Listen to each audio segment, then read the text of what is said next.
This is chapter 12 of Chemical Structure and Reactivity, brought to you by your favorite host, Palladium, aka me. So here's the shout-out list. So thanks to all these people who have helped support this series of lectures. And right here is the YouTube shout-out list. So feel free to comment on YouTube, or you can just watch these lectures on YouTube if you can't come to this lecture. Let's first go over our chapter 12 of Chemical Structure and Reactivity. So what will this chapter talk about? So this chapter will focus on the basics of chemical kinetics, which studies the rates of reactions in chemistry. So you may be asking, why do we need to know the rates of reactions? So the main reason why we need to know this is, take for example life, right?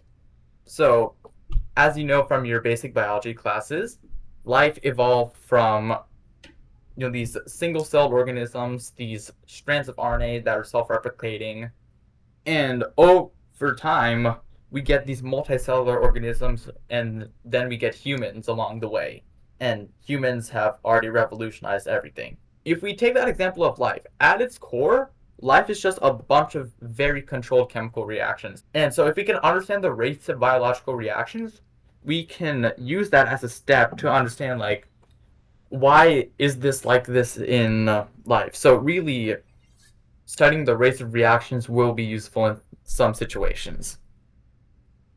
So we'll just first focus on the basics, which is, rate laws, rate constants.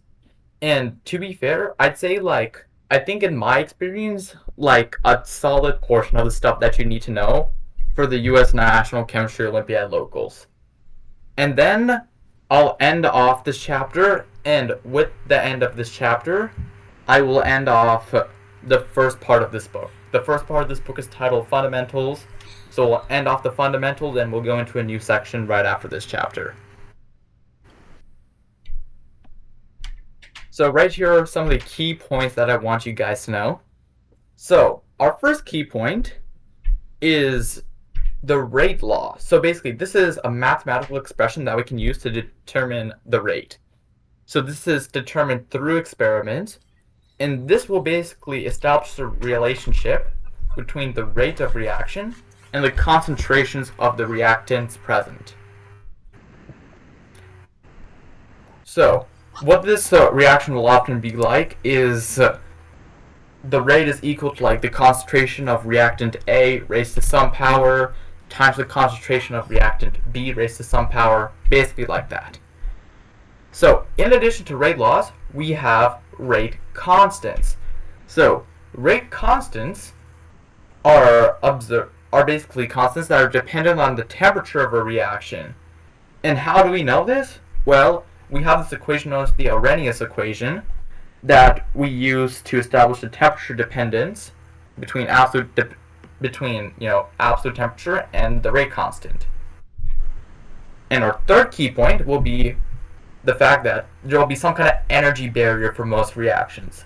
So if you've seen these energy profiles, or these energy graphs, there are sometimes peaks for certain reactions. So there will be some energy barrier for most reactions. Our fourth point is that complex reactions are said to proceed through a series of elementary reactions. So you can break down these very intricate, these very complicated reactions into these simpler reactions. Our fifth point is, if we're trying to find the rate law of some kind of complex reaction, we've already broken down into our proposed elementary reactions. We can use either the pre-equilibrium or the steady state approximation. So those are two forms of approximation that we can use to get the overall rate law for a complex reaction. And our last key point is that in a multi-step reaction, we can have one step known as the rate limiting step. So that is our last key point. So let's first focus on how we can define the rate of a reaction. So we can expect that once a reaction starts, the concentration of the products will rise and the concentration of the reactants will fall, right? Because those reactants, they just end up forming products. So it's pretty intuitive. So no matter how the concentration may change, we can define the rate as the change in concentration during some time interval, we call that delta t for change in time, over the length of the time interval, which is delta t. So delta t could be like a 5-second time interval, a 5-hour time interval, basically like that. So you also have to keep in mind that the rate of reaction is not constant. As you can see with this graph below, right? So this shows the concentration of the product and the reactants. So it's not a straight line for actually most realistic reactions. So like between these 2 points, the rate of reaction will be higher than at these 2 points in a realistic reaction.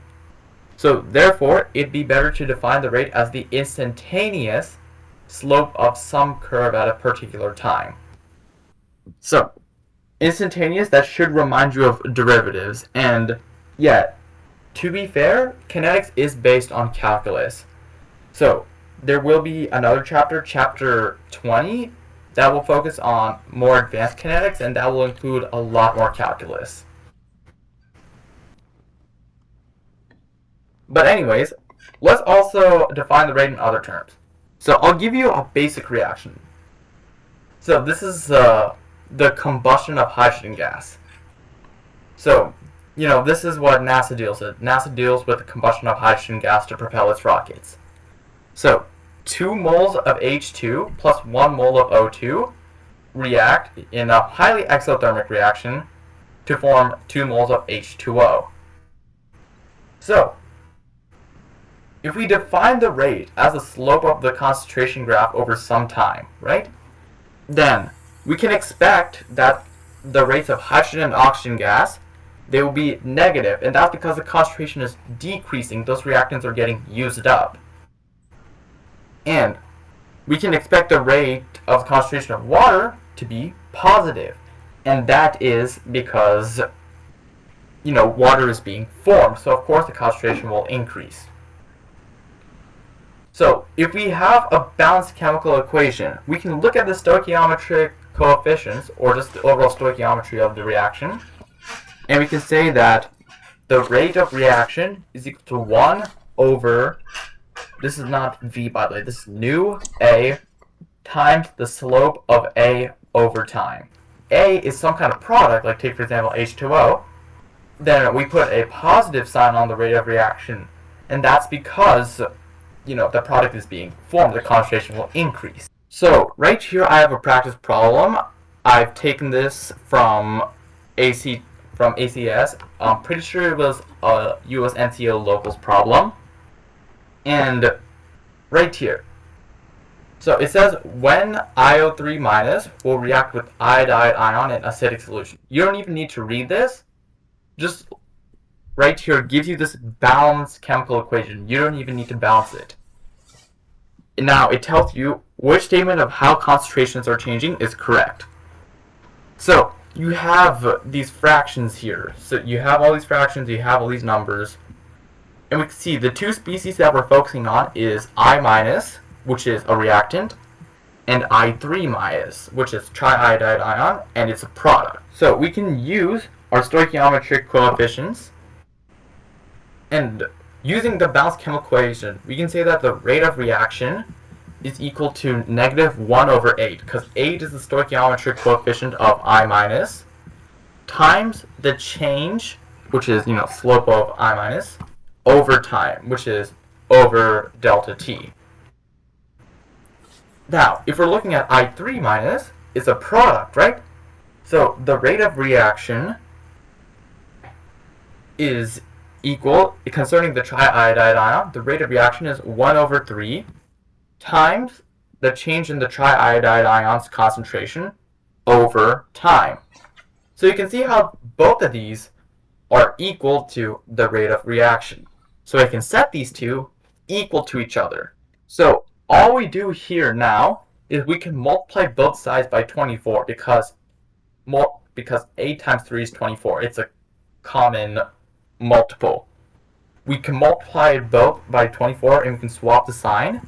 And in the end, we get that 3 times this fraction changed in triiodide concentration over time is equal to -8 times this fraction over here, the change in the triiodide concentration over time, which is, as you can see, it's D. So D is the correct answer. So next I want to go over rate laws. So rate laws are based on experiment. And what experiment has shown is that the concentration of reactants in a reaction will strongly influence the rate of reaction. So the typical form of a rate law will be based on the reactants and the concentration of the reactants. So basically, a rate law will say that the rate is equal to K, which is the rate constant, times the concentration of A raised to some power of A times the concentration of B raised to some power B. Now, you also have to be highly aware that A, this tiny a, is referred to as the order for reactant A, and this tiny b is the order for reactant B. The overall order of this rate law is the sum of all these exponents. So that's some terminology that you'll need to know for rate laws. So here's one example of a rate law. So our first example will be in the nucleophilic substitution between the tertiary amine DABCO and benzyl bromide. So you can see there's an image down here. And the rate law is equal to K, remember our rate constant, times the concentration of benzyl bromide times the concentration of DABCO. So the overall order of this reaction will be 2. And that's because the concentration of benzyl bromide and DABCO, they're each raised to the power of 1. And 1 plus 1 equals 2. So the second order rate law. Now, we have a bit more of an interesting example for our next one here. So this is the free radical coordination of some alkane. So alkane is basically just a hydrocarbon with only single bonds. And this happens in the gas phase. So the reaction is RH, R just means rest of molecule, plus Cl2, which is chlorine gas, reacts to form RCl and HCl. As you know, HCl is hydrochloric acid or hydrogen chloride. The rate is equal to K, which is the rate constant, times the concentration of RH, times the concentration of chlorine. But, as you can see, the concentration of chlorine is raised to the power of 1/2. And this is common for radical reactions. We can have the concentration of reactants being raised to some fractional power. So this is actually really common. So here's some more examples of rate laws. So another example is the gas phase decomposition of ethanol. So this is also known as acetaldehyde. So, to my good friend Shampoo, you can call it acetaldehyde. So the overall reaction is CH3CHO react to form CH4 plus carbon monoxide, right? And the rate here is equal to K, our rate constant, times the concentration of acetaldehyde or ethanol. And you can see it's raised to the power of 3/2 or 1.5. Now, a more interesting reaction that, better than these fractional powers is actually the reaction that turns something called ozone into oxygen gas. So 2O3 forms 3O2. So the rate here actually includes the concentration of the product. So the rate is equal to K times this fraction over here. The concentration of O3 to the power of 2 over concentration of O2. So what this implies is that the rate is inhibited by the formation of O2. And our final reaction, which is definitely the worst one here, I'm probably not going to, cover this, is the reaction between hydrogen and bromine to form hydrogen bromide. So H2 plus Br2 forms 2HBr. So the rate here, as you can see, is really gnarly. So on the top side of this massive fraction, we have Ka, so that's one rate constant, times the concentration of hydrogen times the concentration of bromine raised to the power of 3 over 2. And on the bottom side, we have the concentration of bromine plus Kb, which is a secondary or second rate constant, times the concentration of hydrogen bromide. So this is a very complex rate law that I probably won't get into. So next we'll go over the units of the rate constant. So sometimes on the US NCO test, or maybe the most basic round of your country's chemistry Olympiads, I don't really know, the test makers will ask you the units of the rate constant K. So the rate of reaction, so concentration, is in big M, so molarity. Just for simplicity, we're not going to do like mole over liters times second. We're just going to use M over S for the rate of reaction. So right here, I managed to take this from the US National Chemistry Olympiad. So the rate constant K for this reaction shown is, you don't even need to look at the actual value here. You just need to look at the units of the rate constant. And it says, what is the overall order of the reaction? So remember that the units of the rate of reaction will always be M over S. And so the answer is that the reaction is in second order overall, which is corresponding to C. And that's because second order, that means we have M squared, representing the reactants, times 1 over M times S, which is equal to MS, which is the units of the rate of reaction. So that's how you can figure out, the units of the rate constant. Because 1 over M times S, that represents the units of the rate constant, and M squared, that's the units of the reactants. And don't forget, M over S, that's the units of the rate of reaction. So let's go over some reactions that include the solvent. So sometimes the solvent in which a reaction is carried out in will be included in the overall reaction. So right here, we have this reaction. So it's an alkyl iodide, which is basically a hydrocarbon with only single bonds, and it's attached to an iodine ion. And it can react with water plus protons and the iodide ion. So the reaction is expected to be second order overall, with the orders of Ri and water both being equal to 1. However, here's the thing. The water is the solvent in reaction. So the concentration is basically constant because the water is the solvent. So we can just eliminate that term of concentration of water, and we can say that the reaction is pseudo first order, which is, yes, sure it is first order, but sure it's first order. It looks like first order, but it could be second order, but we just deleted that term for the solvent. So next we'll go over something known as the Arrhenius equation. So this Arrhenius equation actually gives a way that we can use to describe the rate constant K. And K is equal to this pre-exponential factor A times E. E is just Euler's number.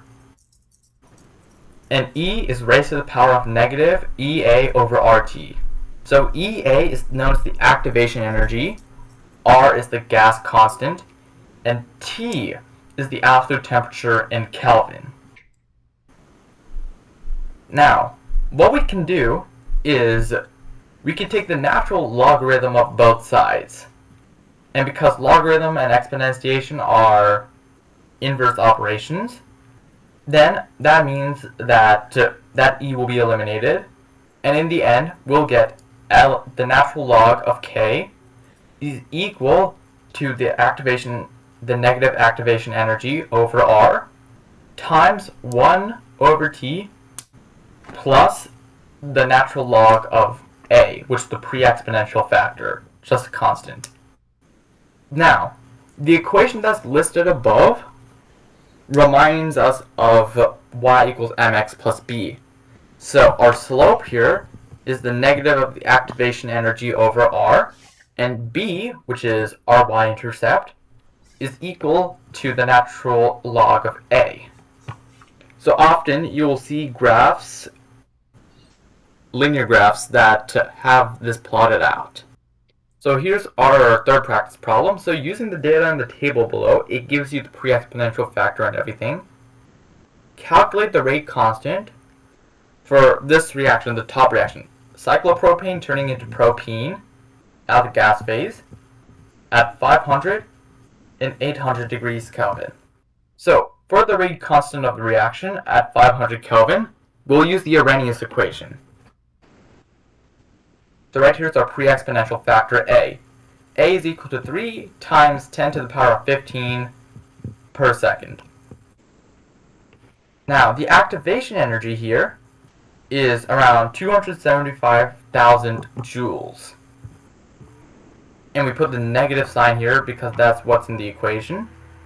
So we have A, which is 3 times 10 to the 15, times E raised to the power of negative 275 times 10 to the 3. And that's over 8.314, which is the gas constant, times 500. 500 is the absolute temperature in Kelvin. And in the end, K is approximately equal to 5.6 times 10 to the 14th per second. And as for 800 Kelvin, we do the same thing, but we change 500 into 800. And we get 3.3 times 10 to the 3. Remember, the units of the rate is m over s. So, to achieve that, we have 1 over s times m, which is equal to m over s. So therefore, the reaction is first order overall. We'll talk about energy barriers to reactions. So what this Arrhenius equation indicates is that there's going to be some kind of energy barrier to a reaction happening. Now, in kinetics, for a reaction to occur, the molecules must hit each other with enough energy and the correct orientation in order to form products. The molecules of reactants will form products, right?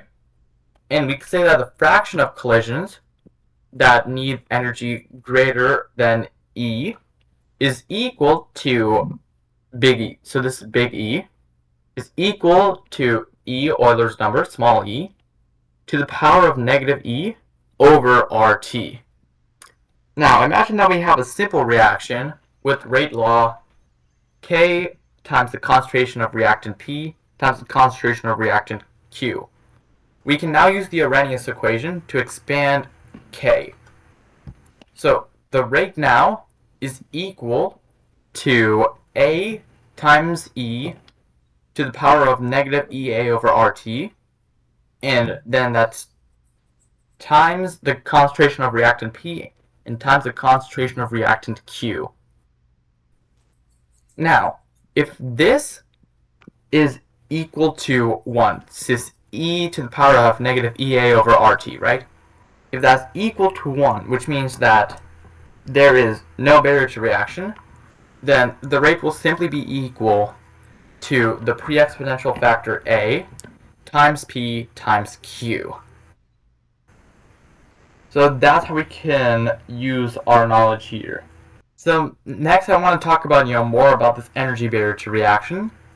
So of course the rate is going to be proportional to the concentration of the two reactants.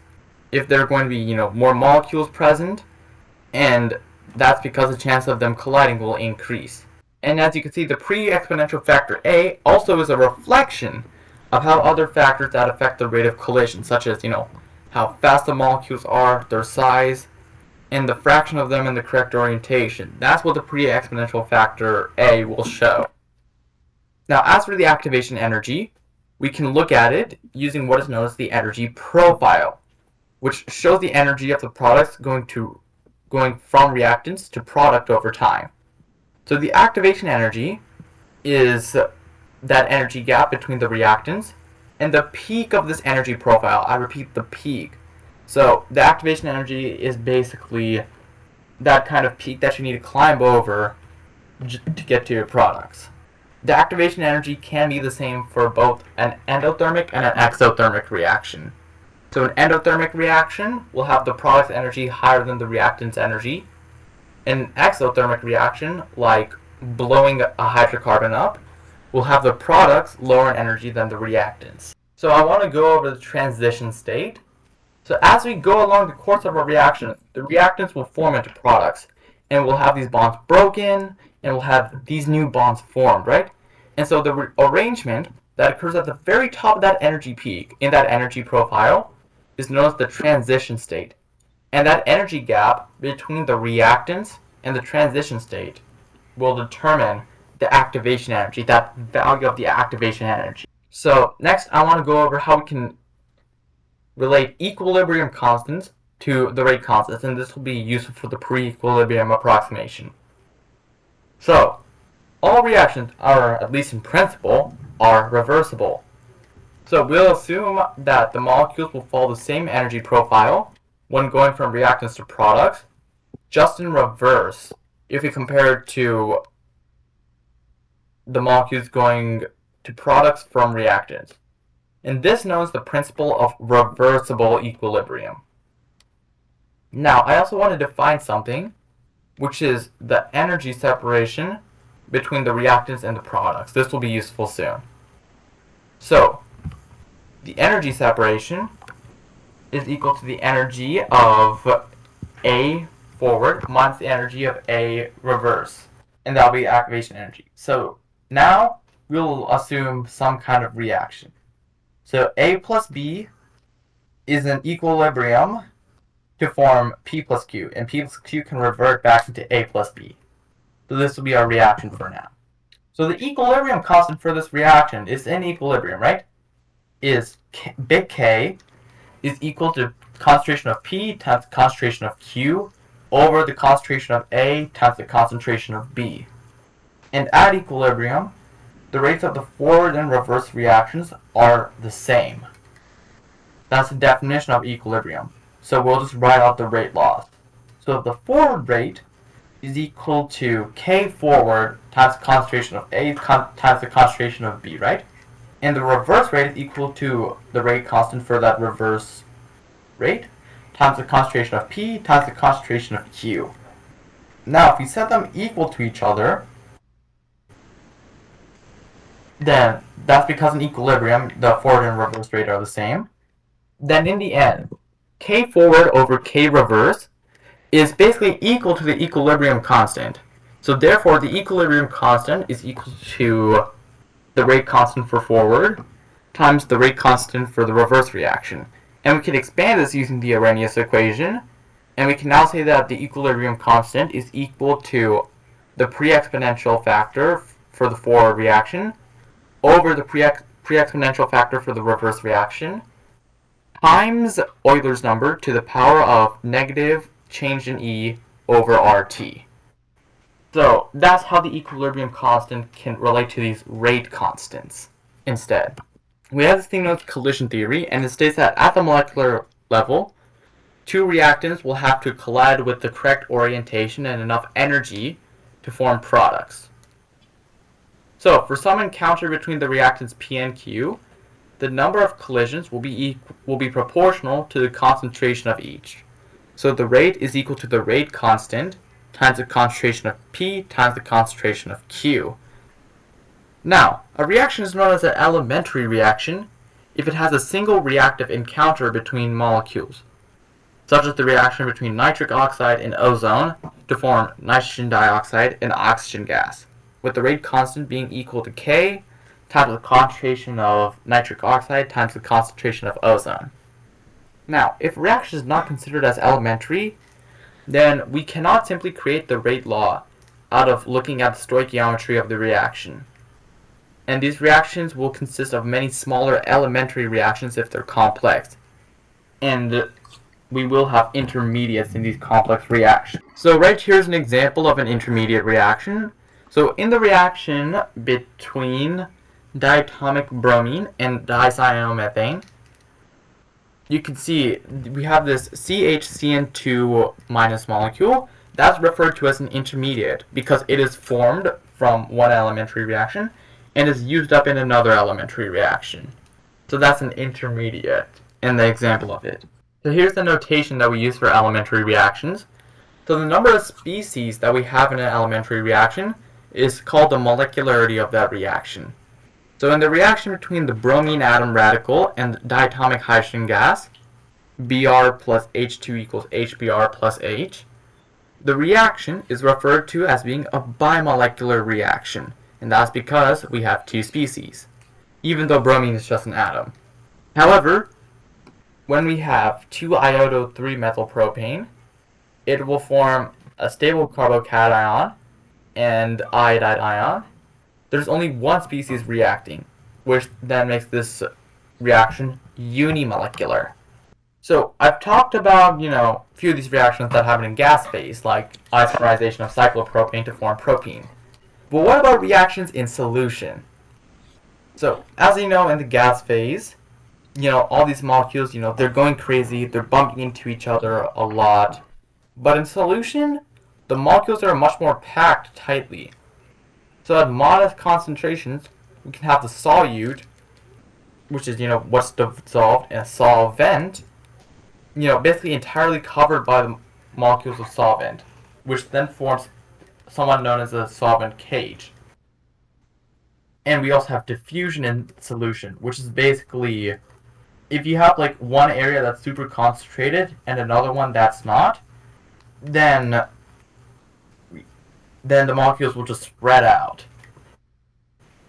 Now, there are two kinds of rate-limiting steps for these reactions: diffusion controlled and reaction limited. So diffusion controlled has that rate-limiting step, actually being the diffusion of molecules, and reaction limited is focusing more on the reaction. So the most well-known diffuse controlled reaction is the reaction between a proton and a hydroxide ion to form water. And this is the most well-known one. Okay, I hope you guys are ready, because this will be a lot of math from here. So let's look at a very basic reaction, okay? So this has two sequential first-order reactions. So A turns into B, and then B turns into C. So, B is an intermediate. So the first reaction, A turning into B, will have rate constant K1, and B turning into C, that reaction will have rate constant K2. So some examples of reactions that follow this template, like real-world reactions, include the decay of a radioactive isotope with an intermediate, or the acetylation of 1,4-dihydroxybenzene, which is shown here. So it follows this A turning into B and B turning into C template. Here is part 2 of sequential reaction. So I can't really get into the math here, but you should know that it's easy to calculate the concentrations of A, B, and C. So in the first graph shown below, so we're determining the rate limiting step here, right? The concentration of A declines very rapidly, and then we have a sharp increase in B, which slowly declines. Now, the slowest step is the rate limiting step. So therefore, B turning into C is the rate limiting step. And as for the second graph, we have that same pattern observed. B turning into C is slower, therefore it's rate limiting. However, for the third graph, A turning into B is the rate limiting step. And that is because it's the slowest. And we can also use the energy profiles of reactions to determine which is the rate limiting step. Yeah, so right here, we can use the activation energies, and the reaction A turning B or B turning C that has the greater activation energy is rate limiting, because it's harder to overcome that P. So first, our first approximation will be known as pre-equilibrium approximation. So this will basically follow the same template as A turning into B but B turning into C. However, B is allowed to revert back into A, so it'll be a reversible reaction. So this has rate constants, so K1 for A turning into B, K minus 1 for B turning back into A, for B turning C, sorry. So if the rate at which B goes back to A is faster at which B is turned back to C, then we can say that the reaction between A and B will come into equilibrium. Now remember, in equilibrium, the forward and the reverse rates are the same. And also remember, K is equal to, big K is equal to small k forward over small k reverse. So we can now say that the equilibrium constant for the reversible reaction between A and B is equal to the concentration of B over the concentration of A. And using some simple algebra, we can say that the concentration of B is equal to big K times the concentration of A. So our second part of the pre-equilibrium approximation is that the rate of formation of C is equal to K2 times the concentration of B. So we're trying to figure out the rate of formation of C in terms of A. Now, since big K is equal to K forward over K reverse, then the concentration of B is equal to K1 times the concentration of A over K minus 1. And we can substitute this in the rate of formation of C, which is now equal to K1 times K2 times concentration of A over K minus 1. And using the Arrhenius equation, we can rewrite the expression as A1, A2 over A1 times A2 over A minus 1 times E, which is Euler's number to the power of the negative of EA1 plus EA2 minus EA minus 1. And that's all over RT. We can also compare the rates of A turning into B and B turning into C, which is K2 over K minus 1. And this has B over C over A.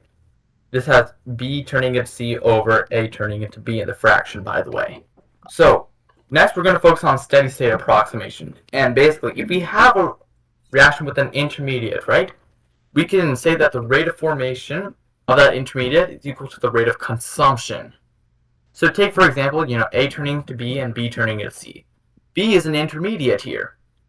So we can say that the rate of formation of B, which is K1 times the concentration of A, is equal to the rate of consumption of B, which is K2 times the concentration of B. And we put SS here because steady state approximation.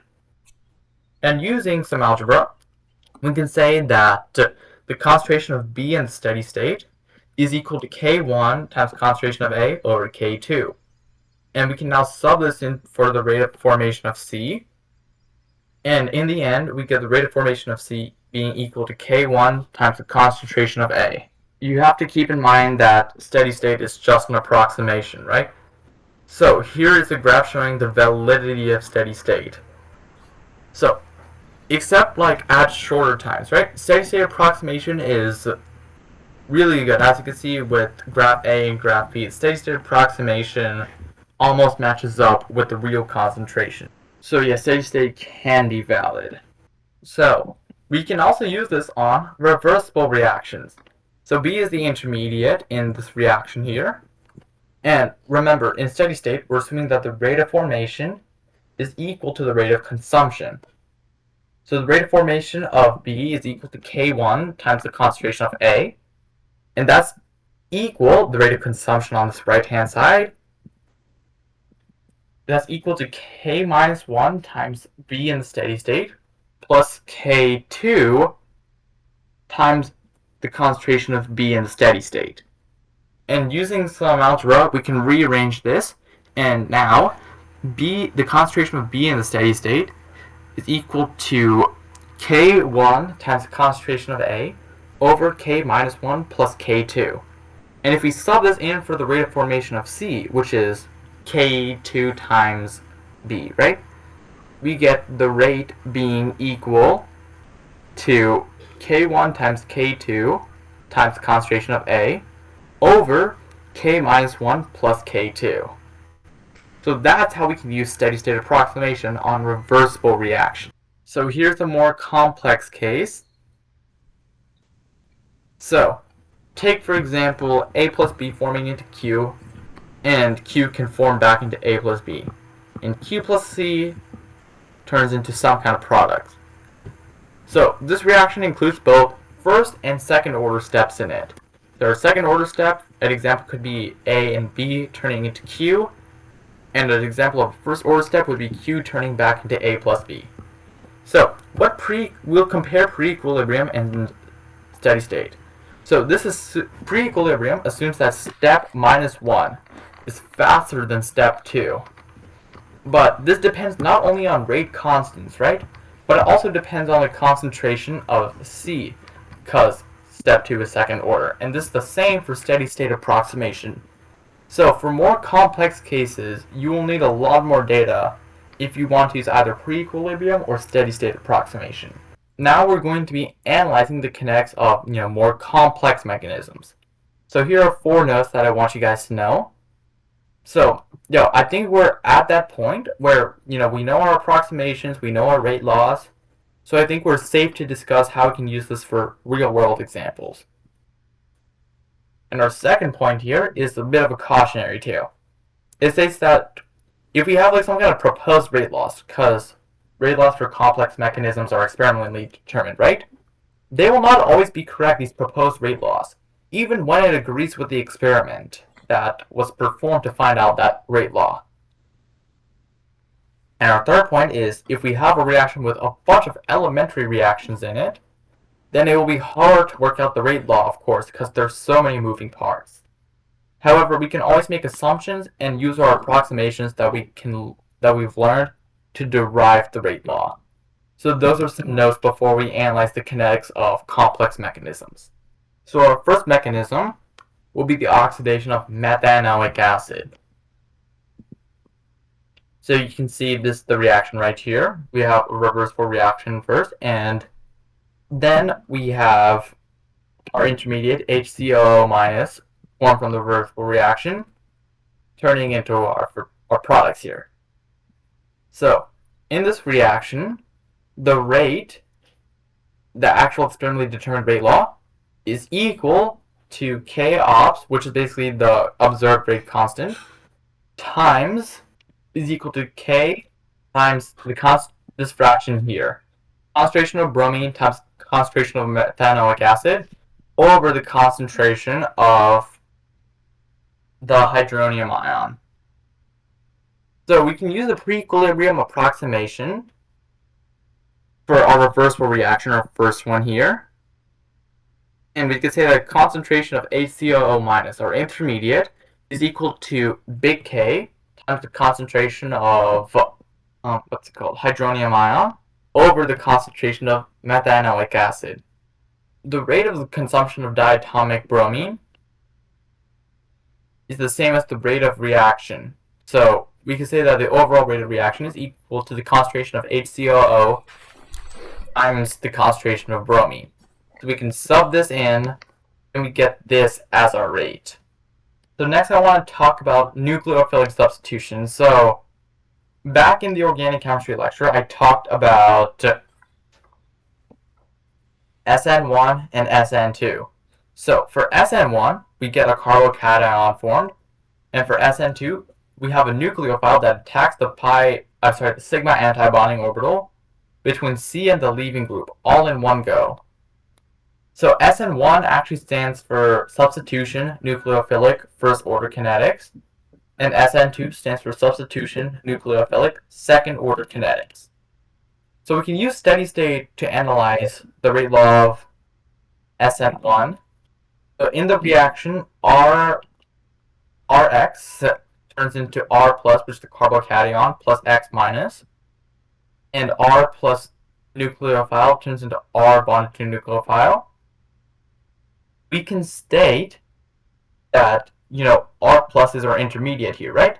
So the rate of formation of R plus, which is K1 times the concentration of Rx, is equal, this R rate of consumption, is equal to K2 times the concentration of carbocation in steady state times the concentration of the nucleophile, which means that the concentration of the carbocation in steady state will be equal to K1 times the concentration of Rx over K2 times the concentration of the nucleophile. And if we sub this into the rate law that dictates the formation of R nucleophile, the rate is equal to K1 times Rx for the overall reaction. So that's why it's called SN1, because it's first order overall. Now, if our first step is reversible, then the rate of formation and we're just going to use steady state approximation again, is equal to this massive mess. So K1 times K2 is equal to concentration of Rx times concentration of nucleophile over K minus 1 times concentration of leaving group plus K2 times the concentration of the nucleophile. So really it's a large mess here if the first step is reversible. So here's something to know. So if we assume that first step is reversible, what if the carbocation reacts more rapidly with a nucleophile than the leaving group, right? So if that happens, then the formation of Rnu, the rate law for formation of Rnu will be greater than the formation of Rx. Okay? So we can make this assumption here, and we can say that K2 times the concentration of nucleophile is greater than K minus 1 times concentration of X minus. And we can sub this into our previous equation, and in the end, we get K1 times Rx. So this is our classical case here. If the carbocation reacts more rapidly with the nucleophile than the leaving group. So if the carbocation reacts more rapidly with the leaving group than the nucleophile, so this is the reverse case, then if we sub this into our equation, we still get a mess. It's not going to simplify all good. So this rate law, if the carbocation reacts more rapidly with the leaving group, shows that the rate now depends on the concentration of the nucleophile, and the rate is now inhibited by the presence of the product. So this is probably going to be our last section. So I want to go over chain reactions. And let's first introduce you to a very fun class of chemicals, chlorofluorocarbons, which, that was somewhat hard to type out for me. So in the presence of high energy UV light, we can form the chlorine radical. So radicals basically have unpaired electrons, right? And these can cause chain reactions. And in the atmosphere, the chlorine radical can form many reactions, like chlorine radical reacting with the ozone to form the ClO radical with oxygen gas, or ClO radical plus an oxygen atom found in the stratosphere to form the chlorine radical and O2. So the terminology for chain reaction is that chain carriers, they're the intermediaries that will help initiate these chain reactions, like the Cl radical. And the reaction that initially forms these chain carriers is known as the initiation reaction. Now, propagation reactions are where the chain carriers will form products, but then they're ultimately reformed. And termination is where the chain carriers are consumed and we form these normal products. And we also have inhibition reactions. So remember how I told you about the mess for the rate law for the reaction between hydrogen and bromine, right? So here we can see that we have these chain reactions, and we use that to form a hydrogen bromide. So right here we have 5 whole steps here, and we can see we have these chain carriers, and these chain carriers will react in initiation reactions, propagation, inhibition, and termination reactions. And although there are many other reactions that we can include, we don't need them to understand the rate, such as H2 turning into 2 hydrogen atoms. Now, if the concentration of HBr is low enough, we can simplify this mess here, right? We can simplify this large rate law to form Ka times the concentration of hydrogen gas times the concentration of bromine gas raised to the power of 1 over 2. So unfortunately, I can't get into the math behind this because that would just be way too much. So let's go back to that reaction between hydrogen and oxygen. So if you thought the reaction between hydrogen and bromine would make you lose brain cells, don't worry. Thankfully, the authors of this book refuse to torture us with this other reaction, the reaction between hydrogen and oxygen. So all we need to know is if this reaction goes unchecked and the number of chain carriers increases, we're going to get an explosion. But thankfully, at low pressures, we get a more tame reaction. Yeah, that is the end of the lecture. Our next lecture that will focus on spectroscopy. And to end this first section of the book off, to end this, entire section of the book off, we can learn organic structures from spectroscopy. So yeah, that's the end of the lecture. Glad to have you as our lecture host. Feel free to leave any feedback in the YouTube comments so I can upgrade these lectures for a new age of CSR.